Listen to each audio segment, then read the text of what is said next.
سڵاوی کامەران حاجی عومەر و تیمی باسی ڕۆژتان لێبێت. ئەم جارە هاتوونەتە پارێزگای دهۆک بە دوواداچوون بۆ پرۆژەیەکی استراتیژی لەم شارەدا دەکەین. لە دهۆک پرۆژەی دروستکردنی جوسایدی شەقامی استراتیژی کە 3 ئەندەرپاس و چەند پردێک لە خۆ دەگرێت. درێژایی ئەم شەقامە نزیکەی 3 کیلۆمەتر دەبێت. ئێستا کابینەی حکوومەتی هەرێمی کوردستان دەیەوێت لەم دۆخە قەیراناویە کە لە کاتێکدا پارە نییە بەڵام هەوڵ دەدرێت پرۆژەیەکی استراتیژی پێشکەش بە دهۆک بکرێت. گرنگی ئەم پرۆژەیە کە وەک باسی لێوە دەکرێت بە تەواوکردنی ڕێگای دهۆک بە ئیبراهیم خەلیل دەبەستێتەوە، واتە هەر کەسێک کە لە هەولێرەوە لە سلێمانیەوە لە هەر شوێنێکی دیکەی هەرێمی کوردستان و عێراقەوە بێت ڕاستەوخۆ ناچێتە ناو سەنتەری شار، یەکسەر دەچێتە سنووری ئیبراهیم خەلیل و خزمەتێکی زۆر هەم بە خەڵکی دهۆک هەم بە خەڵکی کوردستان دەکات.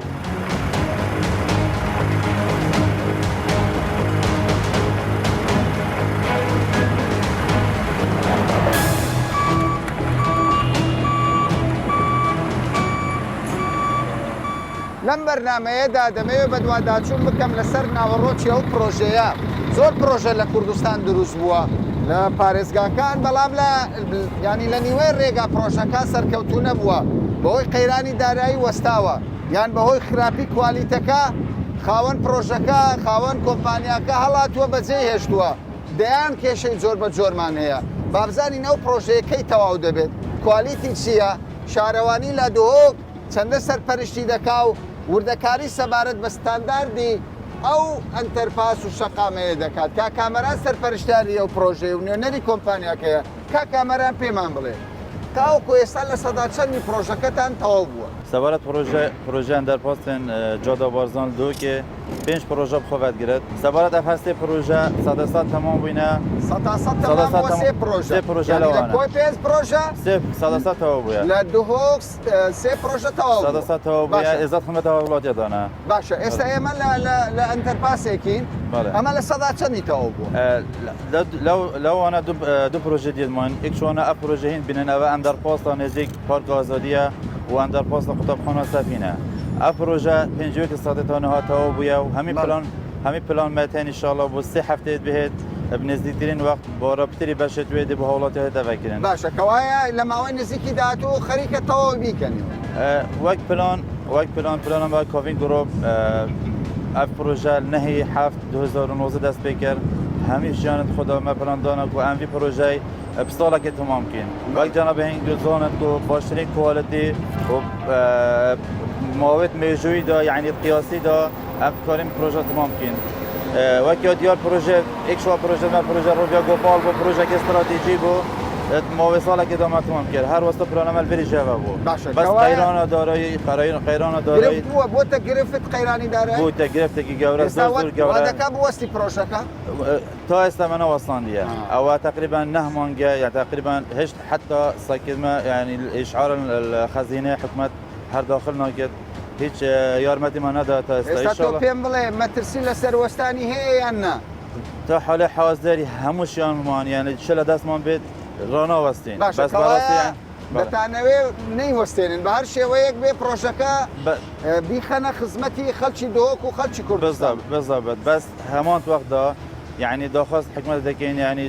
یعنی ژێرێ و چاپخەشاندنێکی لە پرۆژەمە بکرێت چونکە پرۆژێکی زۆر استراتیژیە بۆ پارێزگا دهۆک. پێویستە حکومەت بەجددی بێتە سەر کەیسەکە ئاگاداری پرۆژەکە بێ. پێم وایە وەزارەتی شارەوانی دهۆک لەگەڵ ئێوە هەماهەنگە. تۆ پێم بڵێ ئەوە کێشەی داراییەکە تاوەکو ئێستا نەوەستاوە و چاوەڕێ دەکەن بودجەتان بۆ بێت. بەڵام سەبارەت بە کوالیتەکە کامەران کوالیتەکە چۆنە لەو وڵاتەی ئێمە زۆربەی کۆمپانیاکان بیر لە گیرفانیان دەکەنەوە لە خزمەتی خەڵک ناکەنەوە دەڵێ چەندم قازانچە. سەبارەت کۆڤین گرۆپ یا دیارە ئەدماوی قەیرانت مەزن دال 2014 حتا 2020 نزیکی 16 پرۆژە مەلسەرانتەری پارێزگا دهۆکê me تمام kirin hemî politika zor berz û heta nihat xizmeta hawlatiyê me hiç kêşeyî ne. Sebaret vê projeyekê yên bînin proje pêk tê 1600 payal têde hem payal bi dirêjiyê 15 bû 18 metre nîva û استیراتیا جاده یعنی الدیف استاندارد ئەمە وادادانا نمونەیەکی تازە ینی پرۆژەیەکی دەستکەوتێکی تازەیە بله نمونەی چەند تازه کرێکار لێرە ئیش دەکات کرێکارەکان خۆمانی بله یاخود ناچووکە بەڕاستی ئێستا مۆدلێک دروست بووە هەر کۆمپانیایەک خەڵکی خۆمان دەردەکا خەڵکی بێگانە دێن سوارت کرێکارە يعني الديف داخوازيا شولية هندك وقتا حدود 300 كريكار زاترن سر حال حاضر احتمال حتى 250 كريكار سرن تكنيكار صادسات همي خلقي دوكنا وهمي خمالينا كريكار جي تقريبا نوتو 8 صادات منا بشكل كم أبد مثلا القاطات قريدة شولكن فرشكرنا قريدة شولكن الدرفة ولاتينا بس بشبكة عام يعني نوطنها الصادق خلق خمالية همي خلق دوكنا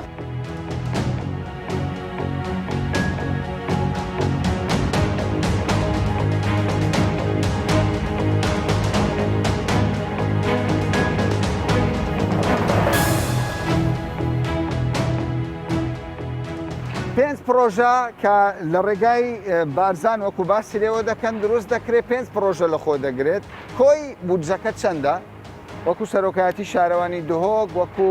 کۆمپانیای سەرپەرشتیار باسی لێوە دەکات زیاتر لە 100 ملیار دیناری عراقی بۆ تەرخانکراوە کە بەشێکی حکوومەت داوێتی بەشێکی دیکەش کۆمپانیە بۆ خۆی ینی پرۆژەکە جێبەجێ دەکات دواتر پارە وەردەگرێت بە پێی زانیاریەکان وەکو نوێنەری کۆمپانیا کە سەرپەرشتیاری پرۆژەکە باسی لێوە کرد دوای 3 هەفتەی دیکە ئەم شەقامە قیرتاو دەکرێت ئەمە پرۆژەیەکی دیکەیە ینی دووەم ئەندەرپاسە ئەم شەقامە قیرتاو دەکرێت دوای 3 هەفتەی دیکە بەڵام قسەی زۆر لەسەر چییە؟ ینی پرۆژەکە بەشێکی زۆری لێ تەواو بووە ڕۆژانە کاری تێدا دەکرێت و مهندسەکان دەڵێن شەوانەش کاری تێدا دەکرێت مەسەلەی کوالیتە کوالیت دەڵێ هەر شەقامێک هەر بینایەک بناغەکەی باش بێ تەمەنیشی باش دەبێ بەڵام هەر بینایەک و شەقامێک بناغەکەی باش نەبێت بێگومان تەمەنیشی کوور دەبێت کاک یەحیا ئەندازیارە نوێنەری سەرۆکایەتی شارەوانی دهۆکە سەرپەرشتیاری پرۆژەکە دەکات کاک یەحیا پێم بڵێ کوالیتەکەی چۆنە ئێستاوە بناغەیە یان لە ژێرەوە شیشتان کردو لێرە هیچ شتێکە نیە هەموو لای زەوخ و مەئینایە ئەو هەموو کتسەک گەورە چێکریە هەموو فەحسکریە نینەری مختبەرە گەلمە هەیە ئەو طبقەک دوو طبقەی 20 سانتیمینە دوو طبق سانتیمانە ئەوە چلە ئەوە 20 ئێستا دەبینی 20 دیش دێتە سەر پستانەوەکە چۆنە پستانەوەکە لەگەر باران قۆر دروست نابێت تاسە دروست نابێت نینە دیف ستاندەرایە هەموو ستاندەرە 95 سادە کەمتر نابیتن 95 باشە ئەدی ئەوە چیەوە لە پاشەم تێکەڵەیە چی دێ پێش ئەو تێکەلە ئەو بنێ حەجەر مکەسەر حەجەر ئەویش هەردوو طبقەیە ئەو چەنداویش چلا؟ نا ئەوە 15 بە 15 مەجموعەکە سیە باشە سی چلیشمان هەیە تێکەڵە بەس ئەوە پستانە ئەوە دەبی 98 لە سەدی 98 لە سەد پستانەکە یعنی نزیکی 100 نزیکی 100 باشە پێم بڵێ فرەی چەندەم شەقامە چەند ئۆتۆمبیل دەتوانێت بێت سێ لێن چوون سێ لێن هاتنە سێ دەڕوا سێ دێ بەبێ کێشە بێکێشە هیچ تەقاتع تێدا نییە باشە کەوایە خێراییەکەشی زیاد دەبی ینی پێشتر ئەگەر کەسێک لەم سەرەوە لەم بەرەی دهۆکۆ بچێتە ئەم بەرەی دۆ کاتێک پێویست بوو ئێستا ڕێگاکە کورتتر بوو ڕێگەکە خوشتر لە هاتیە بۆ سرعی شێن زێدەکەن و ترافکلایتیش نەمایە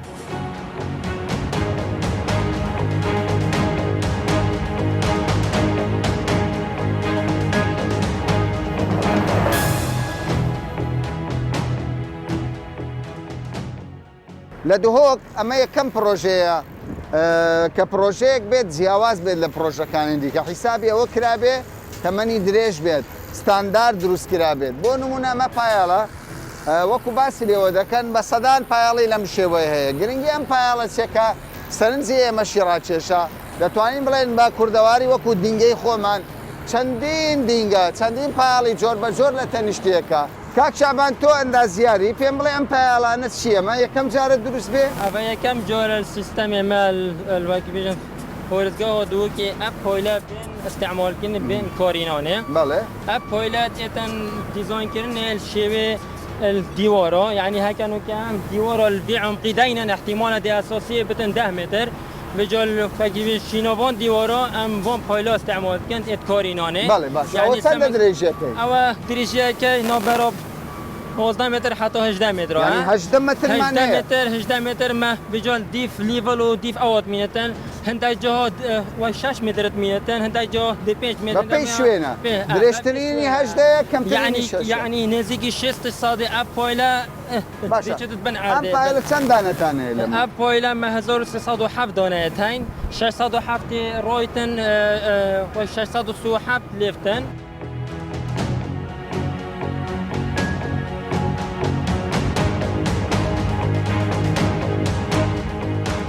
ئەمە ئەندەرپاسێکە لە کۆی نزیکەی 3 کیلۆمەتر ئەندەرپاسی فەرماندا کە لە شەقامی بارزان دروست دەکرێت نزیکەی 700 متر دەبێ پانایی ئەم شەقامە 100 مترە دوو شەقامی سەرەکی لە ژێر پردەکە دەڕوە دووشیان لە تەنیشتەوەی ئەم شەقامەن پارەی تەرخان کراو بۆ ئەندەرپاسە بۆ ئەندەرپاسیەکەم گوتماسی ئەندەرپاسە ئەمە ئەندەرپاسیەکەمە تەواو بووە ئەوەی دووەمیانە 106 زیاتر تەواو بووە ئەوەی سێمیان خەریکن تەواوی بکەن یعنی دەست پێ دەکەن بۆ تەواوکردن ئەم پرۆژەی ئێستاوی یەکەم ئەندەرپاسەکە لە دهۆک نزیکەی 20 میلیارد دیناری عراقی بۆ تەرخان کراوە حەز دەکەم هەندێک لە شۆفێران وەگرم بزانم ئەم جۆرە پرۆژانە بۆ دهۆک بۆ شۆفێران چ سوودێکی هەیە و ئەوان تێگەیشتنیان چییە سەبارەت بە پرۆژەکە ڕخنەیان هەیە یاخود دەستخۆشییان هەیە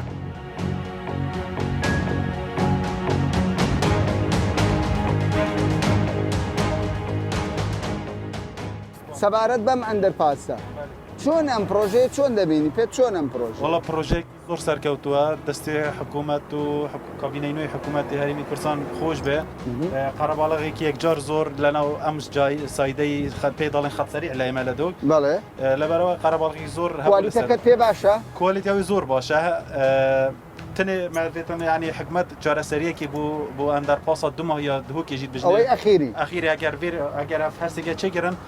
بۆ سایدێکی vekirî tune yê du mahiyê dibîte qerebala بس ئەندەرپاس ئەندەرپاسەکە dijî ya di mahiya dihokî hey dijne ya trafîka bi navî باشە ئەندەرپاسە شکەمان دەوێت divêtin çinkî ev hemî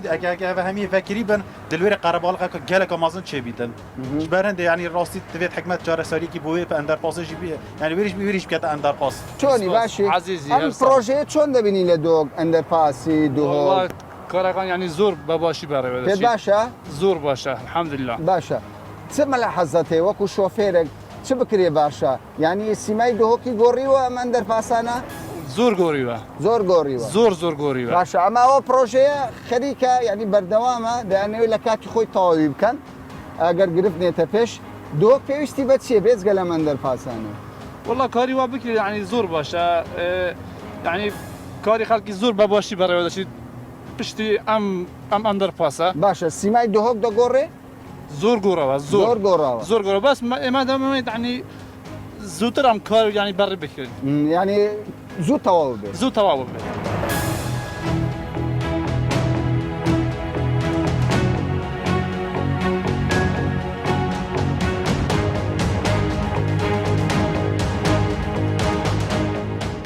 ئەم پرۆژەیە کە ئێستا لە دهۆک بەشێکی هاتۆتە بەرهەم بەشێکی دیکەی ماوە بێگومان وەزارەتی شارەوانی حکوومەتی هەرێمی کوردستان سەرپەرشتی دەکات بە تایبەت شارەوانی دهۆک قسە لەسەر کوالیتەکە دەکەین ینی ڕاستە پلانەکە پلانەتی وەزارەتی شارەوانی و شارەوانی دهۆکە ماستەر پلانەکەی بە چ شێوەیەکە بەڵام زۆر جار هەماهەنگی لە نێوان کۆمپانیە و حکوومەت ئەگەر هەماهەنگێکی باش نەبێت ینی زۆر جار چاوپۆشی لە کوالیتەکەی کراوە بابزانین تەنیا ئەم پرۆژانە کیفایەتە بۆ دهۆک یان بەڕاست وەکو بەشێک لە وڵاتیان دەڵێن ئەم پرۆژانە استراتیژین بەس هەندێک جار پرۆژەی دیکەش ئەگەر ینی دهۆک پێویستێتی ئەگەر جێبەجێ بکرێت زیاتر سیمای شارەکە دەگۆڕێت ئێمە لەگەڵ بەرپرسێکی سەرۆکاتی شارەوانی دهۆک قسە دەکەین کە سەرپەرشتیاری لایەنی حکوومەتە لەم پرۆژەیە بابزانی ڕاو بۆ چوونی ئەوان لەسەر پرۆژەکە چییە؟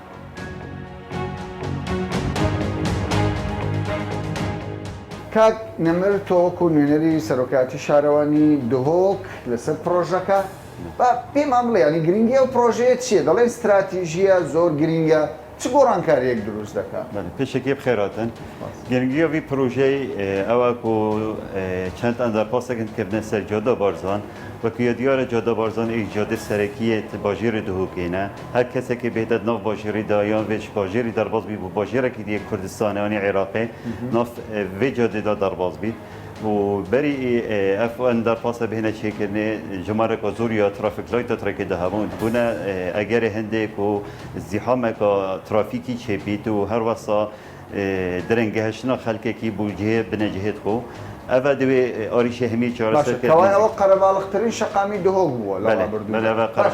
چەند ئەندەرپاسان تەواو کردو ئێستا پرۆژەی زۆر دەبینم ئەمانە هەمونە ناو پرۆژەکەن وەکو دیار و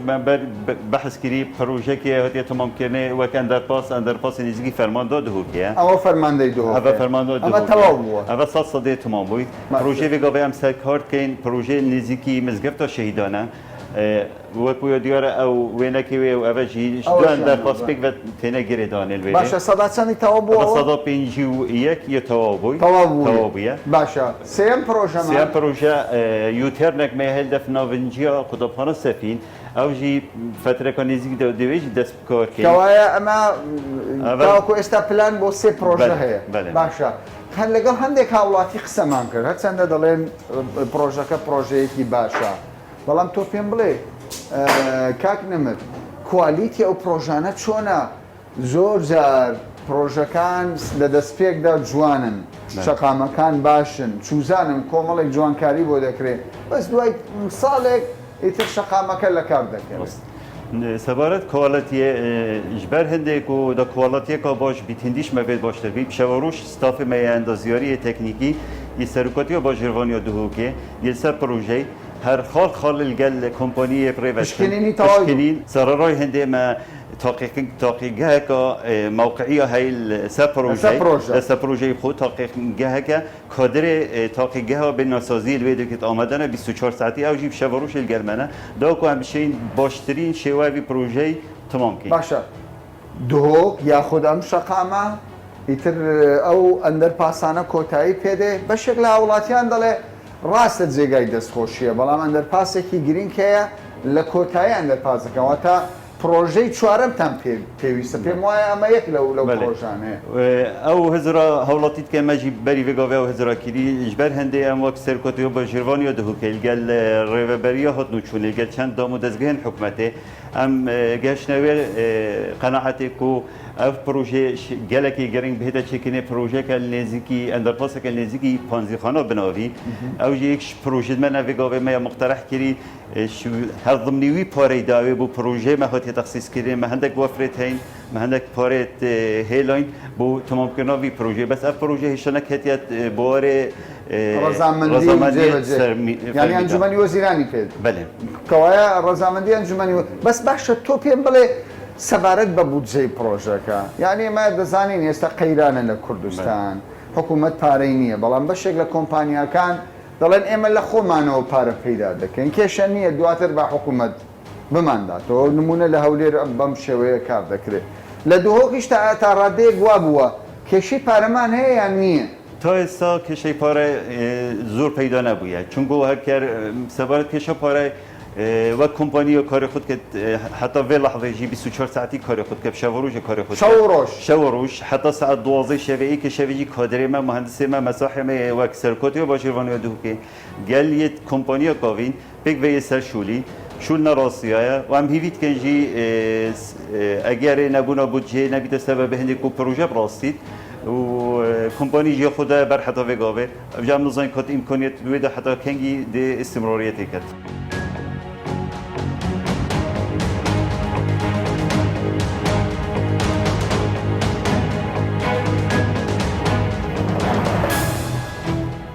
ئەو تاقیگەیە کە لە ناو پرۆژەکەدا هەیە ینی تاقیگە سەبارەت بە ئەو چیمەنتۆیەی بلۆکە چیمەنتۆیانەی کە لە پرۆژەکە بەکاردەهێنرێت ینی گرینگە بزانرێ سەبارەت بە گۆڕانی ژینگە بە ئەرتەژین بە باران بەو سروشتەی کە کوردستان خاوەن چوار وەرزە کوالیتەکەی چۆنە چۆنی ئەمە ژوورێکی تاقیگەیە کە ئەمە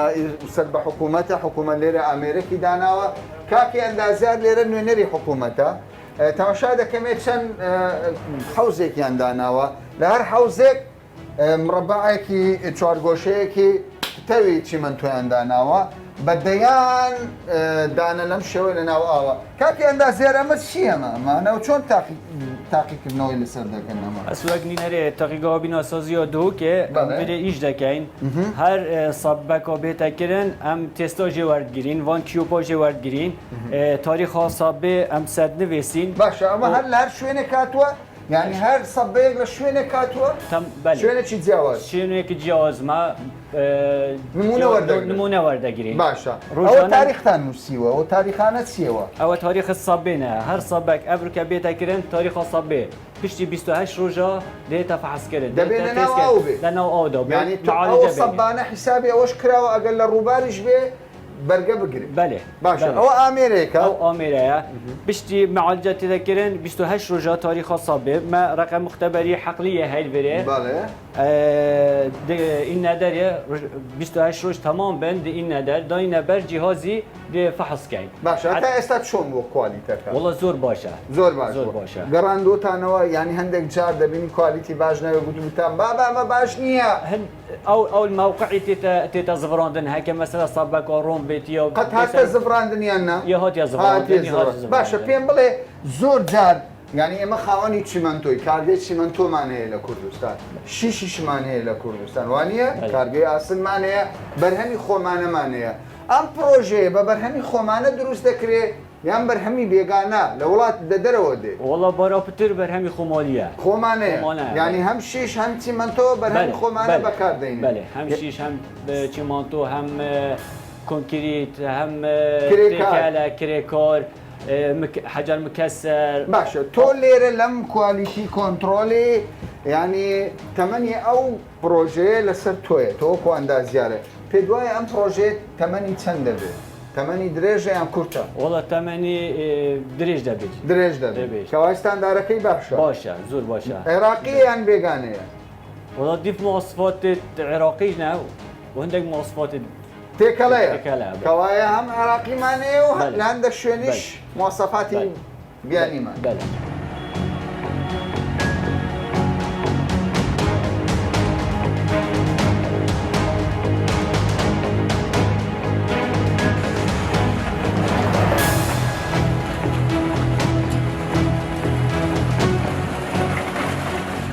لە ماوەی 10 ساڵی ڕابردوودا ئەم پرۆژەی ڕێگاوبان کە سێ ئەندەرپاس 5 پرۆژە لە خۆ دەگرێت لە شاری دهۆک بە گەورەترین و استراتیژیترین پرۆژە دادەنرێت لە تەمەنی پارێزگای دهۆک لە ماوەی 10 ساڵی ڕابردوودا ئەنجام درابێت. ئەم کابینەیە یەکەم هەنگاوی دروستکردنی ئەم پرۆژەیە بووە. خەڵکی دهۆک دەڵێن پرۆژەکە پرۆژەیەکی باشە. سەرپەرشتیاران و شارەوانی دهۆک دەڵێ کوالیتی پرۆژەکەش زۆر باشە. قسەی زۆر لەسەر کوالیتمان کرد کە ستانداردی عێراقی و بیانیشی لەگەڵدا تێکەڵە. بەڵام ئەوەی ماوەتەوە کەی پرۆژەکە تەواو دەبێت. سەرپەرشتیاران دەڵێن لە ماوەی 3 هەفتەیەدا ئەو ڕێگایە کە ئێستا قسەی تێدا دەکەم قیرتاو دەکرێت. ڕێگایەک دەکرێتەوە لە بەردەم هاوڵاتیان بە ئیسراعەت هاتوچۆ بکەن. بۆ تەواوی پرۆژەکەش چاوەڕێ دەکرێت کەمتر لە ساڵێک ئەگەر لەم لاو لەولا گرفتی لێنێتە ئاراوە کەمتر لە ساڵێک تەواوی ئەو پرۆژانە جێبەجێ دەکرێ و دهۆکیش بە شێوەیەک لە شێوەکان سیماکەی دەگۆڕێ و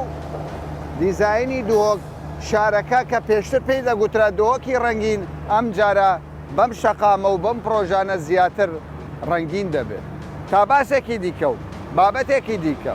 بەخواتان دەست پێ.